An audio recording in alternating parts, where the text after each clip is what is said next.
फिर जो high court का डिसीजन था रिवाइज रिजल्ट का, उस पर क्या हो रहा है। हाई कोर्ट का डिसीजन था कि जो 60% से कम सीटेड अंक के आधार पर दूसरे राज्य की महिलाएं नौकरी करें, उनको हटाना, इस पर क्या हो रहा है। और हमें बड़ी निराशा हुई है जान करके कि शिक्षा विभाग के जो आला पदाधिकारी हैं वो इस पर अभी कोई ठोस कदम नहीं उठा रहे हैं। वो टाल मटोल के रवैये में अच्छा होगा, देखा जाएगा, इस तरह की बात चल रही है। रिवाइज रिजल्ट को लेकर के कैसे हम लोग आगे बढ़े, कैसे शिक्षा विभाग का दबाव बनाया जाए, अलग अलग जिलों में दबाव बनाया जाए, इसको लेकर के रणनीति बनेगी। साथ ही साथ जो डोमिसाइल का जो मुद्दा है वो बहुत गर्म मुद्दा रहा है, और जब रिवाइज रिजल्ट आएगा तो उसको लेकर के डोमिसाइल में क्या हम लोग कर सकते हैं। TRE 3 का रिजल्ट है वो रोस्टर को लेकर के फंसा हुआ है। रोस्टर क्लियरेंस जी, रोस्टर क्लियरेंस को लेकर के आरक्षण का जो मामला है 50% 65% वाला मामला फंसा हुआ है। जब तक उस पर सरकार को निर्णय नहीं लेती है तब तक वो मामला फंसा रहेगा।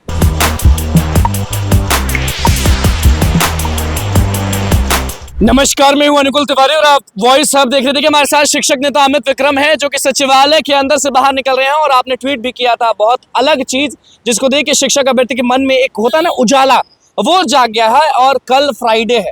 पहला चीज कि सचिवालय में आप क्यों गए थे, किससे बात करने गए थे, कौन से अधिकारी से मिलने गए थे, और वो ट्वीट का मतलब हम लोग क्या समझे। डोमिसाइल के बारे में आपने लिखा था, और रिवाइज रिजल्ट जो सब लोग भूल चुके हैं उसको आप फिर से क्यों लिखे। देखिए, हमने आज सचिवालय में जो शिक्षा विभाग के वरीय पदाधिकारी हैं और जो ये नियुक्ति वाली प्रक्रियाओं को देख रहे हैं, फाइल देख रहे हैं, उनसे हम लोग मिले गए थे। कारण ये है कि ये हाईकोर्ट का एक डिसीजन आया था जिसमें रिवाइज रिजल्ट, सप्लीमेंट्री रिजल्ट जारी करने की बात कही गई थी, और हाईकोर्ट का स्पष्ट निर्देश था कि जारी किया जाए। लेकिन उस जजमेंट आने के लगभग 1.5-2 महीने बीत गए हैं। उसके बाद भी शिक्षा विभाग की ओर से रिवाइज रिजल्ट जारी करने की कोई कदम नहीं उठाया जा रहा है। तो हाई कोर्ट से जजमेंट आने के बाद भी शिक्षा विभाग आखिर क्यों नहीं कर रही है, इसी को जानने समझने के लिए मैं सचिवालय गया था। और वहाँ जा कर के मुझे ये आश्चर्य लगा कि शिक्षा विभाग के जो पदाधिकारी हैं वो एक मनमर्जी रवैया अपनाए हुए हैं कि हाई कोर्ट का आदेश है तो है, लेकिन हम नहीं मानेंगे। क्या बोला उन्होंने? उन्होंने कहा कि इस पर हम लोग अभी डिसीजन नहीं लिए हैं, इस पर विभाग अभी डिसीजन लेगी, अभी इस पर चर्चा भी नहीं हुई है। तो हमने कहा कि सर 1.5-2 महीना हो गया डिसीजन आए, आपने चर्चा नहीं ली है। हाई कोर्ट का एक डिसीजन आया था कि जो अदर स्टेट की जो लड़कियाँ हैं, महिलाएँ हैं, 60% से कम सीटेड के आधार पे उनको भी बाहर करने का आया था, वो भी अपने लागू नहीं किया है। तो कहते उसमें कुछ जिले ने किया। सर कुछ जिले ने क्यों किया है, पूरे बिहार के सभी जिलों से वो होना चाहिए था। और जो रिक्ति हो रही है उसके आधार पर आपको नए फ्रेश रिजल्ट देना चाहिए, रिवाइज रिजल्ट देना चाहिए। तो इस पर हाँ हो रहा है, देख रहे हैं, ऐसे करके टाल मटोल का रवैया था उनका। तो जैसा कि आपको पता होगा कि कल हमारे शिक्षक अभ्यर्थियों के साथ बैठक है रिवाइज रिजल्ट डोमिसाइल के मुद्दे। बैठक कहाँ होने वाली है? पटना में होने वाली है? जी, पटना में ही होगी। हम लोग आज शाम में डिसाइड कर लेंगे, किसी सार्वजनिक स्थल पर बैठक करेंगे, आपको सूचना मिल जाएगी। तो हम लोग इन्हीं सब मुद्दों पर, क्योंकि हम लोग कल बैठक कर रहे हैं तो हमें एक अपडेटेड जानकारी चाहिए थी सचिवालय से कि आखिर जो हाई कोर्ट का डिसीजन था रिवाइज रिजल्ट का, उस पर क्या हो रहा है। हाई कोर्ट का डिसीजन था कि जो 60% से कम सीटेड अंक के आधार पर दूसरे राज्य की महिलाएं नौकरी करें, उनको हटाना, इस पर क्या हो रहा है। और हमें बड़ी निराशा हुई है जान करके कि शिक्षा विभाग के जो आला पदाधिकारी हैं वो इस पर अभी कोई ठोस कदम नहीं उठा रहे हैं। वो टाल मटोल के रवैये में अच्छा होगा, देखा जाएगा, इस तरह की बात चल रही है। तो हाई कोर्ट के आदेशों की अवहेलना हो रही है, अवमानना हो रही है, और इसी को लेकर के हम लोग आज पता करने गए थे कि विलंब क्यों हो रहा है। और जो हमें जानकारी मिली है बहुत निराशाजनक है। हाँ। कल हम लोग अभ्यर्थियों के साथ बैठ करके इस पर डिसीजन लेंगे कि आगे हम लोग को क्या रणनीति बनानी, कैसे इस मुद्दे पर। बिल्कुल, ट्वीट में आपने ये लिखा था, डोमिसाइल नीति वाली बात लिखी थी और रिवाइज रिजल्ट की बात लिखी थी। जब रिवाइज रिजल्ट का कोई अता पता नहीं है तो फिर शिक्षक नेता अमित विक्रम क्यों रिवाइज रिजल्ट की बात छेड़ रहे हैं? क्योंकि सारे शिक्षक अभ्यर्थी ये जवाब जानना चाहते हैं, क्योंकि अब शिक्षक नेता अमित विक्रम है, आपने लड़ाई शुरू की थी रिवाइज रिजल्ट की। जी, देखिए, रिवाइज रिजल्ट की बात मैं शुरू से कह रहा हूँ क्योंकि कानूनी रूप से वैध है, और तो हाईकोर्ट ने भी मुहर लगा दिया है। हाईकोर्ट का भी डिसीजन आया हुआ है कि रिवाइज रिजल्ट होना चाहिए, उसको जजमेंट दिया हुआ है, उसको विभाग मान नहीं रही, देर कर रही है। तो देर कर रही है, लेकिन हम लोग दबाव बनाने की रणनीति कल बनाएंगे कि कैसे और दबाव बनाया जाए। और अगर ज़्यादा विलम्ब होगा तो हम लोग अवमाननावाद भी करेंगे कि रिवाइज रिजल्ट जब देना का आदेश आ चुका है हाईकोर्ट से, तब फिर क्यों नहीं दिया जा रहा है। तो इसलिए जब हमने जो कहा था 3-4 महीने पहले, अब तो 4 महीने का समय हो गया, उस पर भी पिछले 2 महीने पहले हाईकोर्ट ने मुहर लगा दिया कि हाँ रिवाइज रिजल्ट आना चाहिए। और डोमिसाइल पर आपने लिखा हाँ, था, तो डोमिसाइल पर संघर्ष को लेकर के एक रणनीति बनेगी। मतलब दोनों मुद्दों पर अलग अलग रणनीतियां बनेंगी कि रिवाइज रिजल्ट को लेकर के कैसे हम लोग आगे बढ़ें, कैसे शिक्षा विभाग का दबाव बनाया जाए, अलग अलग जिलों में दबाव बनाया जाए, इसको लेकर के रणनीति बनेगी। साथ ही साथ जो डोमिसाइल का जो मुद्दा है वो बहुत गर्म मुद्दा रहा है, और जब रिवाइज रिजल्ट आएगा तो उसको लेकर के डोमिसाइल में क्या हम लोग कर सकते हैं, क्या। अब तो शिक्षक नेता RJD नहीं, JDU नहीं, एक पार्टी के हो गए हैं। आप एक पार्टी के सदस्य हैं। देखिए, मैं सदस्य नहीं हूँ, मैं समर्थक हूँ। हाँ। ठीक है, दोनों में बहुत अंतर होता है। अच्छा। और एक समर्थक मैं इसलिए हूँ कि बिहार की सभी पार्टियों ने छात्रों को, शिक्षकों को ठगा है। तो हमारे सामने एक नया विकल्प है और उस पार्टी को हम लोग समर्थन दे रहे हैं कि भाई वो एक नई पार्टी आई है, नई विचारधारा के साथ आई है, तो उसको समर्थन देना चाहिए। वो डोमिसाइल, प्रशांत किशोर जी डोमिसाइल लागू करने की बात करते हैं, शिक्षक अभ्यर्थियों बात तो तेजस्वी जी भी करते थे। तो झूठा साबित हो गया ना। वो तो बात किया उन्होंने, लेकिन वो जब सत्ता में आए तो उन्होंने ठग लिया बिहार के छात्रों को, शिक्षक अभ्यर्थियों को। तो उन पर तो भरोसा करने का औचित्य नहीं है।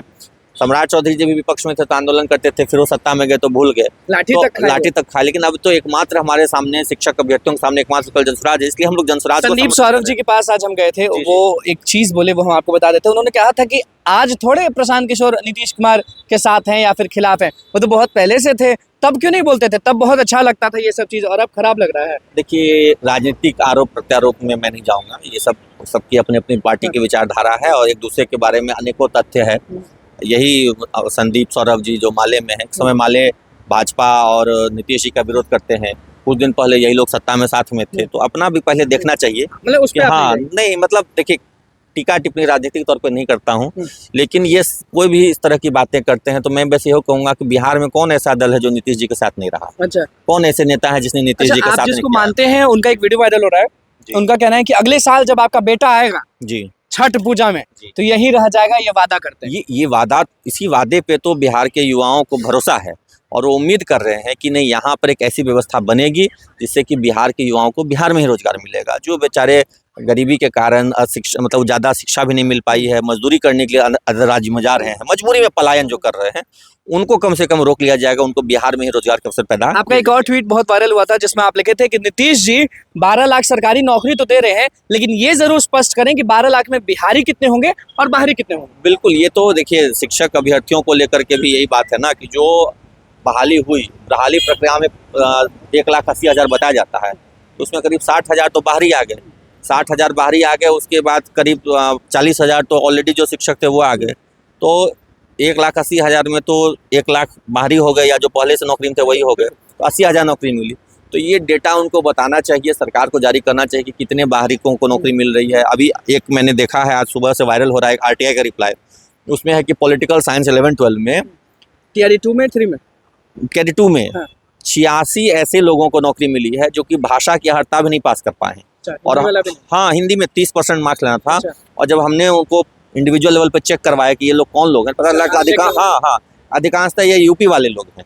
तो कहीं ना कहीं ऐसा लग रहा है कुछ गड़बड़ हुआ, जिस वजह से कि यूपी वालों को एक्स्ट्रा लाभ देने के लिए उनके लिए अर्हता में बदलाव किया गया, डोमिसाइल हटाया गया, मतलब यहाँ की जो भाषा की जो पास करने की जो बाध्यता था वो भी हटा दी गई। अच्छा, नीतीश कुमार तो राजी नहीं हो रहे हैं डोमिसाइल नीति पर, तो अब होगा क्या? TRE 3 के रिजल्ट को लेकर बहुत लोग परेशान हैं कि पहले कहा जा रहा था कि दुर्गा पूजा में आ जाएगा, फिर अब कहा जा रहा, नवीन सर के पास थे हम, उनका कहना है कि अब नवंबर में, मतलब छठ पूजा के भी बाद रिजल्ट आएगा। देखिए, मैं तो शुरू से आपको बता रहा हूँ कि जो TRE 3 का रिजल्ट है वो रोस्टर को लेकर के फंसा हुआ है। रोस्टर क्लियरेंस, जी, रोस्टर क्लियरेंस को लेकर के, आरक्षण का जो मामला है 50%, 65% वाला मामला फंसा हुआ।